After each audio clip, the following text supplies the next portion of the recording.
Hi friend, स्वागत है आप लोगों का हमारे यूट्यूब चैनल में। आज हम बात करने वाले हैं सेक्शन 118 भारतीय साक्ष्य अधिनियम, जो क्या बात करता है, presumption as to dowry death. जो डाउरी डेथ के प्रिजम्पशन की बात करता है। देखिए क्या होता है ये सेक्शन। अगर आपके पास कोई बेयर एक्ट हो तो ले लीजिए, नहीं हो तो कोई बात नहीं, आराम से वीडियो को देखिए। मैं एक बेयर एक्ट ले लेता हूं। देखिए ये पहले जो सेक्शन 118 है, ये एविडेंस लॉ में जो सेक्शन था, जो एविडेंस का जो सेक्शन था, एविडेंस एक्ट का, वो था section 113B, dowry death. Presumption, presumption का क्या मतलब होता है, उसको प्रिज्यूम करना, मानना। Presumption as to dowry death, की डाउरी डेथ को मानना कि ये डाउरी डेथ है, वही ये बताता है ये सेक्शन। देखिए पढ़ते हैं इसको। When the question is whether a person has committed the dowry death of a woman। देखिए कोर्ट में क्या क्वेश्चन है कि जो ओमेन है, ओमेन का क्या मतलब है, वो मैरिड ओमेन होना चाहिए। अगर किसी लड़की की शादी नहीं है तो उसके साथ ये डॉरी डेथ का प्रोविजन नहीं आएगा। यहाँ पे जो ओमेन है वो मैरिड होनी चाहिए। क्वेश्चन कोर्ट के सामने क्या होना चाहिए कि इसकी जो डेथ हुई है ये डॉरी डेथ से रिलेटेड है, वहां पे ये क्वेश्चन कोर्ट में उठना चाहिए। when the question is whether a person, यहाँ पे एक शब्द और यूज किया गया है, a person। यहां पर किसी का नाम नहीं लिया गया। नाम का मतलब समझ रहे हैं कि उसका हस्बैंड या उसके जो है रिलेटिव, यहाँ पे कोई भी हो सकता है, उसका हस्बैंड भी हो सकता है, उसके फैमिली मेंबर भी हो सकते हैं, उसका कोई रिलेटिव भी हो सकता है। आ पर्सन की बात किया गया, किसी को यहाँ पे आइडेंटिफाई नहीं किया गया। When the question whether a person has committed the dowry death of a woman and it is shown that soon before her death, उसके डेथ के पहले क्या दिखाई देता है, such woman had been subjected by such person to cruelty। क्या की गई है, क्रुएलिटी उसके साथ हुई है, क्रुएलिटी और हरासमेंट। क्या हुआ उसके साथ, हरासमेंट। क्रुएलिटी और हरासमेंट उसकी डेथ से पहले उसके साथ हुआ है। हरासमेंट फॉर और in connection with any demand of डोरी, उसका कनेक्शन किससे होना चाहिए, डोरी के डिमांड से होना चाहिए।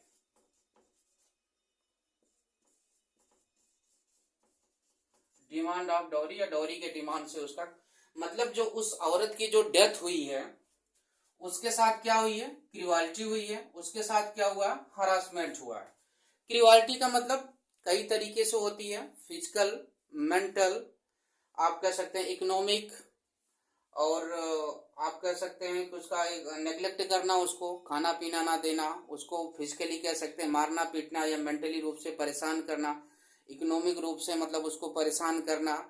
तो ये सारी चीजें क्रुएलिटी में आती है। हरासमेंट पे भी आप कह सकते हैं कि physical harassment, verbal harassment, sexual harassment, कई तरीके के, मतलब उस औरत को परेशान किया गया है किस वजह से, डॉरी डिमांड। मतलब अगर डॉरी के डिमांड की वजह से नहीं किया गया, उसके साथ जो क्रुएलिटी हुई है, जो हरासमेंट हुआ है, उसका कनेक्शन डॉरी के डिमांड से नहीं है, तब यहाँ पे ये अप्लाई नहीं होगा।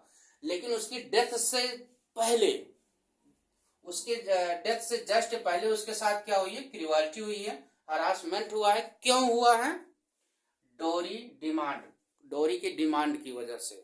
मतलब जो भी उसके साथ उसको मारा पीटा गया, परेशान किया गया, किस वजह से, डोरी की डिमांड की वजह से। क्रुएलिटी, डिमांड ऑफ डोरी। द कोर्ट शैल प्रिज्यूम, एक वर्ड यूज किया गया, शैल प्रिज्यूम। शैल प्रिज्यूम का मतलब आप समझते हैं, एक होता है मे प्रिज्यूम, ये कोर्ट की डिस्क्रिशनरी पावर होती है, उसमें कोर्ट उसको मान भी सकता है, नहीं भी मान सकता है। एक होता है शैल प्रिज्यूम, कोर्ट उसको मानेगा। देखिए मे प्रिज्यूम में भी रिबटल का ऑप्शन होता है, मे प्रिज्यूम में तो होता ही है, रिबटल दूसरी पार्टी कर सकती है। शैल प्रिज्यूम में मतलब मे प्रिज्यूम में एक होता है कि एविडेंस देना पड़ेगा, अगर आप अपने फेवर में जजमेंट चाहते हैं तो एविडेंस देना पड़ेगा। शैल प्रिज्यूम में मतलब आपको कोर्ट में जो पार्टी ये ब्लेम कर रही कि ये डॉरी डेथ है, उसको केवल इतना कोर्ट में करना होगा कि जो क्रुएल्टी हुई है, हरासमेंट हुआ है, वो किससे रिलेटेड है? डॉरी डिमांड से रिलेटेड है। तो कोर्ट ये मान लेगी कि ये क्या है? डॉरी डेथ है। मतलब उसको बाकी चीजें प्रूव करने की जरूरत नहीं है। कोर्ट यहाँ पे क्या करेगी? शैल प्रेज्यूम। कोर्ट ये मानेगी ही मानेगी क्या? ये डॉरी डेथ है। बाकी उस पार्टी को क्या प्रूव करना पड़ेगा? कि उसकी डेथ से पहले उसके साथ क्रुएल्टी हुई है, हरासमेंट हुआ है, किससे रिलेटेड? डॉरी डिमांड से रिलेटेड हुआ है। तो कोर्ट ये प्रिज्यूम ही करेगी कि जो डेथ हुई वो क्या है? डॉरी डेथ है। ये इस सेक्शन का मतलब है। एक होता है कंक्लूजन। देखिए रिबटल का ऑप्शन क्या होता है इसमें? सेल्फ प्रिज्यूम में रिबटल का ऑप्शन होता है अनलेस एंड अनटिल, जब तक वो पार्टी एविडेंस से प्रूव ना कर दे। एक कंक्लूसिव प्रूफ होता है, उसमें रिबटल का ऑप्शन नहीं होता। तो सेल्फ प्रिज्यूम में कोर्ट ये मानेगी ही मानेगी कि ये डॉरी डेथ है। एक्सप्लेनेशन दिया, for the purpose of this section dowry death shall have the same meaning as in section 80 of the Bharatiya Nyaya Samhita 2023।